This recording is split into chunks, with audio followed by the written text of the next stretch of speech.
In August 1914, war erupted in Europe. The Central Powers of Germany and Austria-Hungary battled the Allied powers of France, Great Britain, and Russia. Modern weapons such as machine guns and poison gas produced high casualties and a bloody stalemate. Although the United States remained neutral during the early years of the war, Americans, and Missourians, found ways to support the Allies.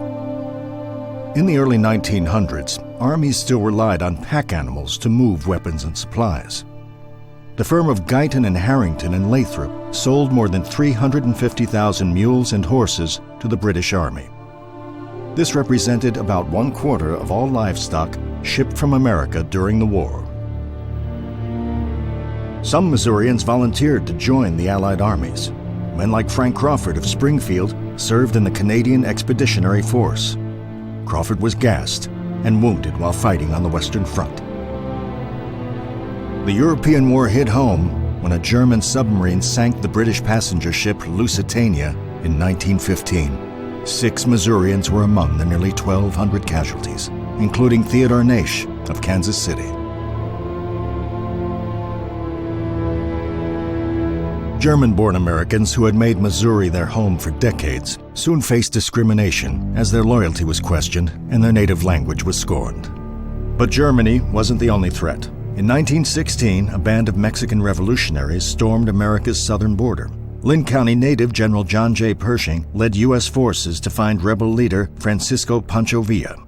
More than 5,000 Missouri National Guardsmen went to Texas to protect the border from further attacks. The expedition gave Pershing and the Missouri soldiers valuable training for when America finally entered the global conflict. The threats to American security deepened in early 1917. Germany increased submarine attacks in the Atlantic and plotted to enlist Mexico in the war to fight against the United States. With neutrality no longer an option, President Woodrow Wilson asked Congress for a declaration of war in April 1917. General Enoch Crowder from Grundy County led the Selective Service Program to draft millions of American men. Under the command of General Pershing, U.S. forces joined their allies on the battlefields of Europe. Young men who had barely ventured from home found themselves half a world away. Missourians fought bravely on the front lines of Cantigny and Belleau Wood. A million shells were fired in 4 hours. It's hard to describe the awesome din of the shells passing overhead, the crashing report when they exploded on enemy positions. Corporal Rudolph Forderhays, Howard County, Missouri. On the Atlantic, Missourians served aboard American naval vessels that carried troops and supplies to Europe and protected critical shipping lanes from German U-boats. At home, Missourians had other vital roles in the war effort. They bought war bonds, supported relief agencies, and grew extra crops to feed Allied civilians and soldiers in Europe. Despite racial discrimination, African Americans worked in factories producing war materials, and they served overseas. Men like Merle Billings of Springfield fought with a segregated unit dubbed the Harlem Hellfighters. The French awarded him the Croix de Guerre for capturing a German machine gun position. Across the state, Missouri industries produced essential war materials for the Allied cause. As men went to war, these factory jobs were increasingly filled by women. The Wagner Electric Manufacturing Company in St. Louis produced ammunition for both the Army and the Navy. The Bush-Sulzer Company in St. Louis built diesel engines for submarines, and the Smith brothers in Carthage made army coats worn by American soldiers. Missouri women also joined the war effort as nurses, doctors, and orderlies. Julia Stimson left her job at Washington University in St. Louis to serve in the Army Nurse Corps and the American Red Cross. She received the Distinguished Service Medal for leading thousands of nurses who cared for Allied wounded in France.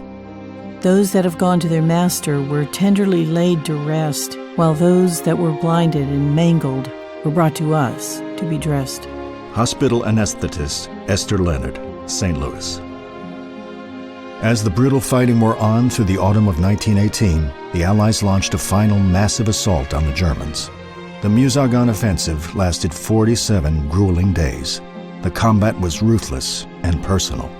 Men fought with a blind fury that likened them to animals. Fists were used as freely as rifle butts and bayonets. Sergeant George Vonland, St. Louis. The Allied victory at the Meuse-Argonne depleted Germany's ability to wage war, and peace finally came on November 11, 1918.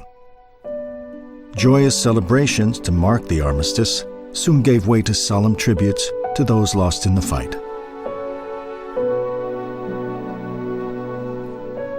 Among the 156,000 Missourians who served in the conflict, more than 11,000 were killed or disabled.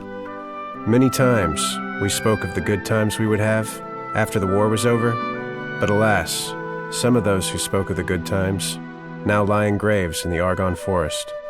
Captain Paul Frey, Springfield. From the Boot Heel and the Ozarks, from prairie farms and bustling cities, Missourians united to face the global conflict. Theirs is a legacy of service in battle, sacrifice at home,